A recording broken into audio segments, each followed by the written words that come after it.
tá falando vai de um ambiente onde fora era violento, dentro era violento, e a única referência de amor, supostamente, era a igreja, que a gente também, se a gente for puxar, era uma realidade de hoje que a gente vê que, sim, claro que era amoroso, o evangelho sempre foi amoroso, a gente sabe disso, mas era um pouco mais de apontar, tipo assim, você não pode ser mais assim, era mais agressivo, tudo bem que era pro amor, mas era mais agressivo.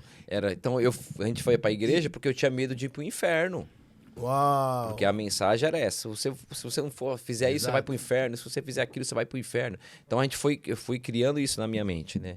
Mas a pergunta que eu ia fazer, sem querer te cortar, me perdoa, mas é esse fato. Então a gente tem 3 ambientes que ele era inserido que eram agressivos, de formas diferentes, mas eram agressivos em sua especificidade.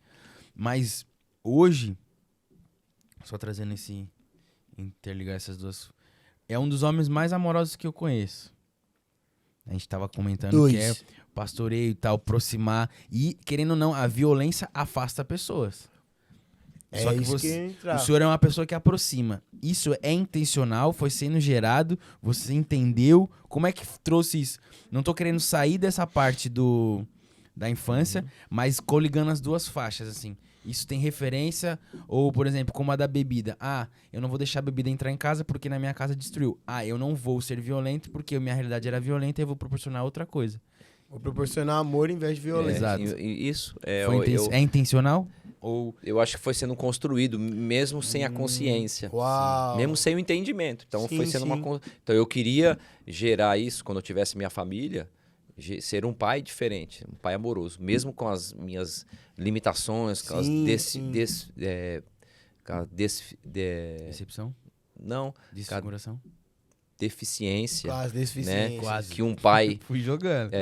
Que um pai transiciona para o filho, Uau, que um pai vai construir no filho para ele ter um caráter, né? Sim. Então, como a gente tem falado muito aqui sobre um posicionamento de homens, de uma referência de família, então eu fui tateando, mesmo sem conhecer, então mesmo sem entender a Bíblia, mesmo sem entender o que era o Evangelho, né?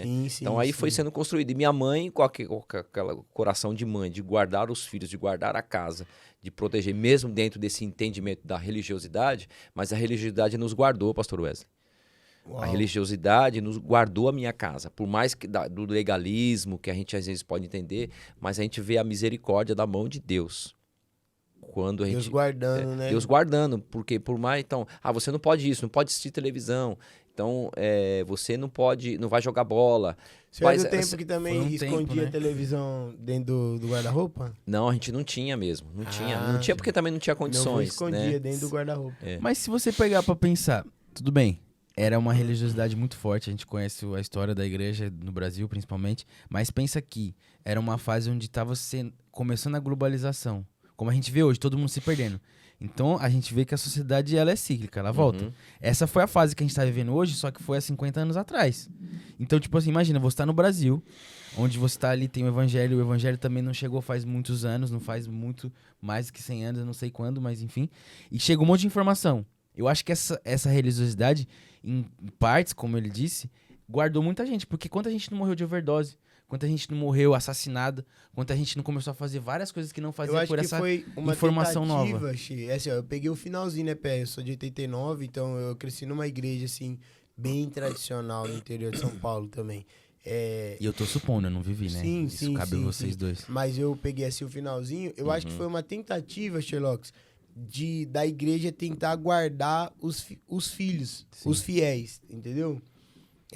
Talvez sem falta muito de entendimento, que, cara, eu sou do interior, se era da capital tem mais entendimento, os caras da capital é mais desembolado, assim, né? A gente fala lá no interior, os caras da capital, o menino do interior chega na capital, fica deslumbrado. Tem que bater continência pro homem. Claro, pô, claro. Só que eu vejo, Che, que foi uma tentativa errônea, mas foi uma tentativa de tentar guardar, e muitas das vezes, cara, guardou. Funcionou, entendeu? Igual o senhor tá falando, guardou.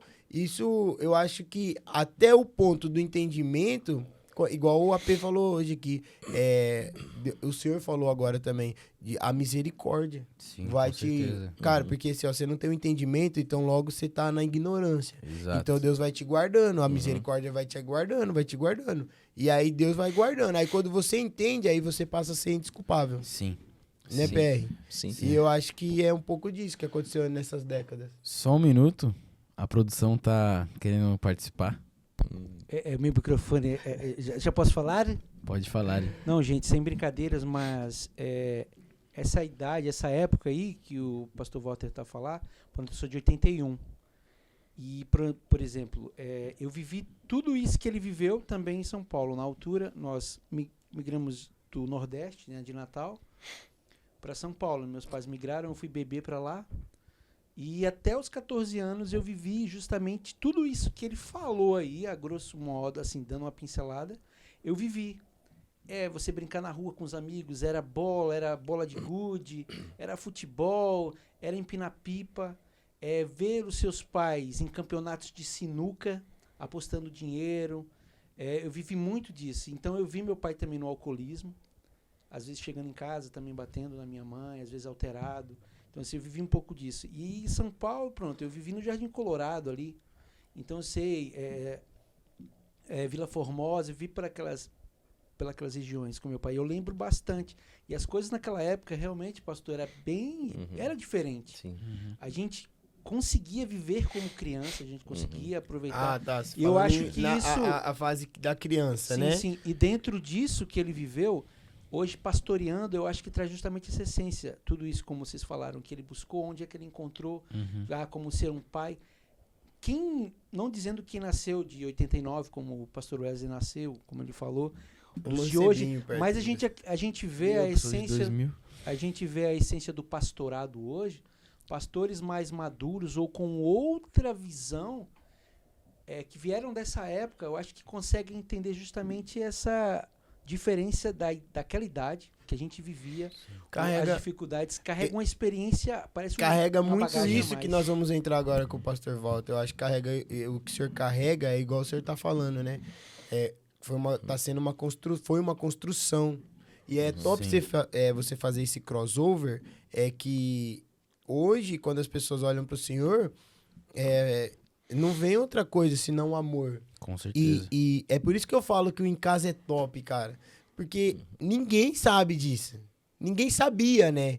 Que o senhor passou isso. Porque a gente olha assim pro senhor, cara. Ó, Jean, quem nunca chegou num domingo, o senhor tá recepcionando. Tem a equipe de recepção. Tem os obreiros ali na porta. Ele faz questão de sair do meio do mover. Ele acha que eu não reparo nele.